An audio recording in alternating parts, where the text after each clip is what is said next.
Hi there, guys. This is Scotsman here, and welcome back to episode 2 of season 4. Sorry I've not posted during midweek. I've just been so busy with things, and I've been absolutely knackered. Coming straight home from work and going straight to bed. But yeah, our first game we had Fulham, and it was a 4-1 result. Then we had just this disgusting run of games. 1-0 result against Man United, 0-0 against Man City, and we lost 1-0 against Arsenal. Then we've got Benfica in the Champions League. I'll take it to the Champions League groups in a minute. And then we'll get Tottenham. So really we're got a really terrible start to the season, which I'm not too worried about results. I mean, we've only lost one out of those 4 games, and we managed to get draws against both Man United teams, so I'm very happy with that. We are struggling a wee bit injury wise, which isn't great. We do have a few players who are ineligible to play, which isn't great again. But we'll continue on, and I'm sure we'll do just fine.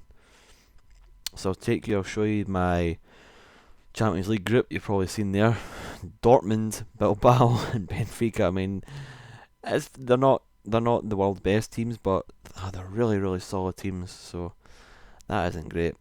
I'll take you through. I'll show you all the groups. So in Group A, we've got Porto, Galatasaray, Madrid, and Bate.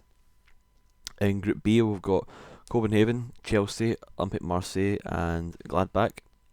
In Group C, we've got Maccabi Haifa, Juventus, City, and PSV.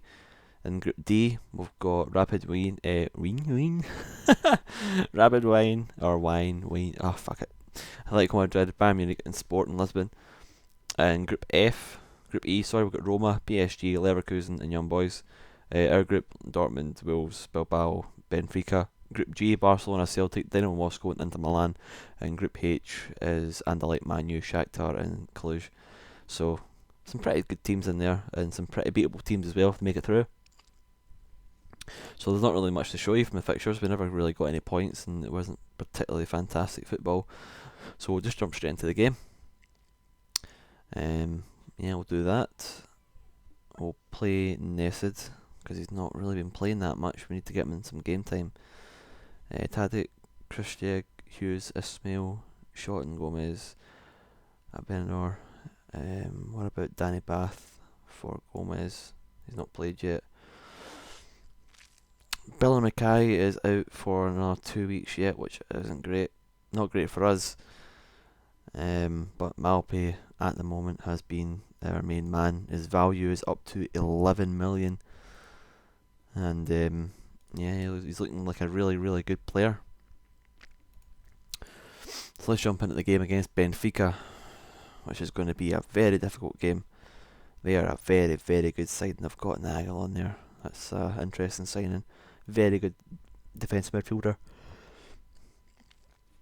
So yeah, well, hopefully we can get a wee result here and top our group. That'd be nice a nice video to come back to. Be a nice win. So we start off in possession with the ball, and it looks like probably the highlight will end pretty soon. Yeah, there we go. Yeah, I wanted to talk about kind of just general transfers of the real life transfer window. I don't know about any of you, but it never really, for me, it never really seemed to get going. The big teams mean really only Man City done the damage with their spending power. But hold on a second, is this going to be a red card? It's a red. That'll do. That will do. Yeah, only really Man City have done the damage with their spending power, bringing in some, well, I would say good players, but they're not really. I wouldn't. I think they've wasted their money a little on the players they have signed, like Jesus Navas. He's not really stand out. Even Fernandinho as well, and Negrado. I've not really seen a lot of him, and even Jovetic. I think he's going to be their best signing this season, but I don't think he's going to feature a lot. Not as much as the current players. I think the current crop of players they've got are better than any ones they've signed, if you know what I mean. And I think it's been pretty poor on Man United's part when the arrival of David Moyes. I think a lot of people were expecting there to be some business and some transfers, but it doesn't look like it. Lost out in Thiago, which was a big loss. I thought he would have been a fantastic player for Man United. But who knows? They might yet sign Baines or Fellaini. Those are the two players I can see joining up with David Moyes again. Being an Arsenal fan myself, I found it particularly difficult to take this transfer window with all the talk about having X amount of money available, and obviously not really seeing any proof of that has been a bit of a piss take for me. All the rumours about players signing, Suarez, Rooney, Higuain, just to name a few, Luis Gustavo as well, and some other players, and it's been really, really poor in my opinion with how bad the transfers have been at Arsenal this season. There's something about 24 players have left, and many of them are first team. Well, I say first team, but like Sebastian Squally or Squatchy, Arshavin, Danielson, Shamak, Andre Santos.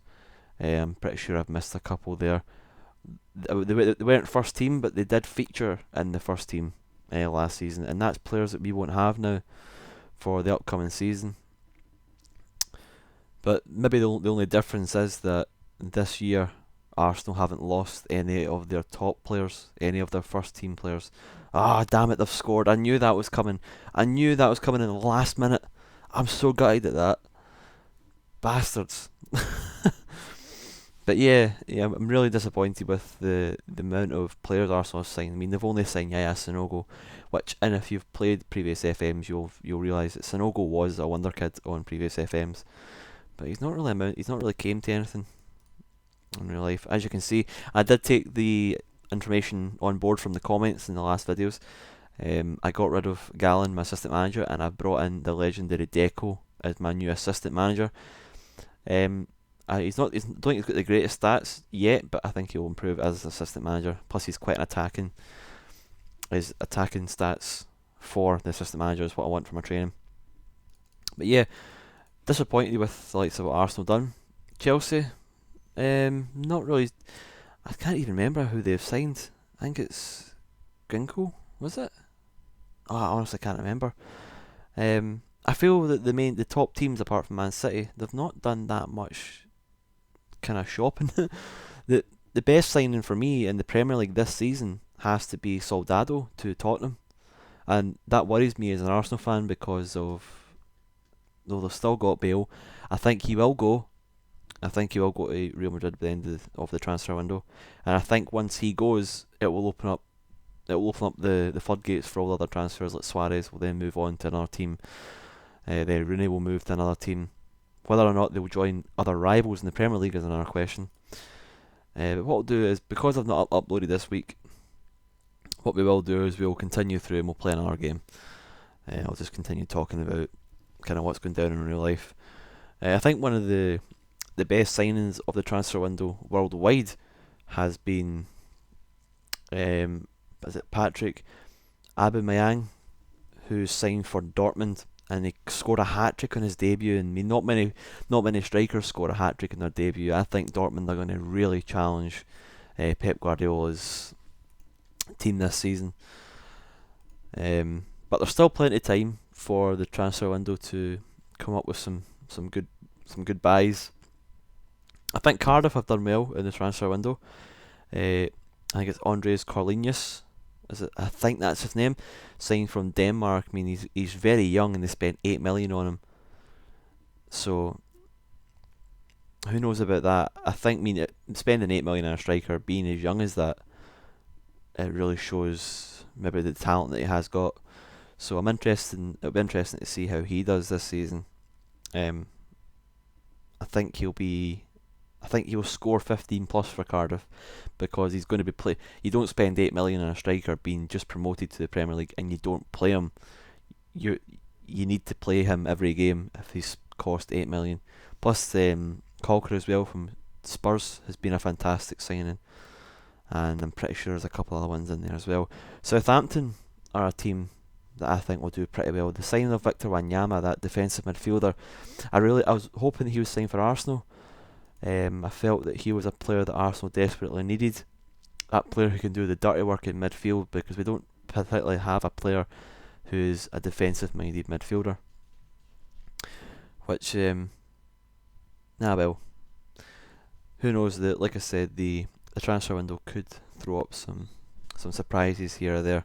But yeah, we come into this game against Tottenham. We're not, I wouldn't say we're doing bad, but we're not doing great. We've had a couple of the run of games that we have. Oh, here we go, Malpe. Oh, never mind. The run of games I've had to play have been quite harsh on us. A lot of really good players, good teams. But let me know in the comments down below, like, what team do you support? I mean, I know there's like a lot of people who support Wolves. I mean, even let me know in the comments below. How do you feel Wolves have done the transfer window? I feel that they've done very well to keep a hold of Griffiths after the season he had at Hibs. He's a very good poacher. Enjoyed watching him last season. As ugly as he actually is, he is actually a pretty good striker. And I've really began to like Wolves in FM as well. I've got a soft spot for them because of my 4 seasons here. Grown attached to a couple of players like Ismail, who's been fantastic for me. But yeah, let me know in the comments down below what team you support. Are you pleased? Are you disappointed with how your team has done? How your team's participated in the transfer window? Have you signed the players you wanted to sign? I think that's the main question this year. There doesn't seem to be that many players moving about. Who knows? This financial fair play is kind of I think playing a part in that. But we'll see how it goes. So we're going to half time 1-0 up against Tottenham, which is very good. Hopefully we can push on from here and get the win, which would be fantastic. And you should see some videos up over the weekend. I want to get a couple up because I've not been able to get on and actually get anything done. But yeah, it'll be interesting to see what your comments are below as how you feel your transfer window has gone for your team. Because I know for the likes of myself, the transfer window for me has not been great for me because of Arsenal, and it's not been fantastic for Kilmarnock either. Kilmarnock, the Scottish team that I support. Go on, Malpe. Oh, what a miss! Oh, that's heartbreaking. That should have been 2. Even the transfer window for Kilmarnock this season hasn't been great. There's a lot of players left on a free. Really just trying to cut back on wages, I'd imagine, and we haven't brought in as many players as I'd have liked.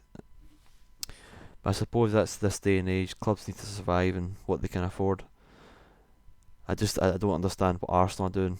I mean, they charge their fans an arm and a leg to go to every game, and their stadium's paid off, or there or thereabouts. It's not much to go. Man, what a save from the goalkeeper! Wow, that was a good save. I mean, pretty much their stadium's paid off, and they've got a fantastic sponsorship deal. I think it's with Puma, which is the highest sponsorship deal in the Premier League now. Plus the fact the amount of money they make on season tickets. They've got a 4-year waiting list for season tickets, I've heard, and yet there doesn't seem to be any money there, and that worries me quite a lot. But hopefully we can push on. Like I said, we've not lost any of our good players this season, so that's a positive. And we seem to be the only team who have managed to keep their manager, which I don't understand how we have managed to keep our manager for 8 years and he's not won anything. I wouldn't like to see him being sacked from Arsenal. I think he's done a fantastic job. I think it's come next year, it would be right for him to leave on his own terms rather than being sacked, because he has done a great job. But there we go, guys. We've got a 1-0 result against Tottenham, and yeah, I've been rambling on quite a bit. And yeah, thank you very much for watching. Again, blown away by the support I've been getting, and the feedback has just been, it's been really, really nice to read. I'm still enjoying it. I've not lost interest in it, guys. So wow, look at that score. Man United beat Liverpool 9-3. Wow. 9-3. That's harsh. Kevin Doyle scoring 4 goals for Hull. You bitch. Stop scoring goals. Tete's a player I looked at. Maybe look to get him later on. Yeah, guys, thank you very much for watching. Please like, subscribe, follow me on Twitter as well. And I'll catch you all next time. Bye bye.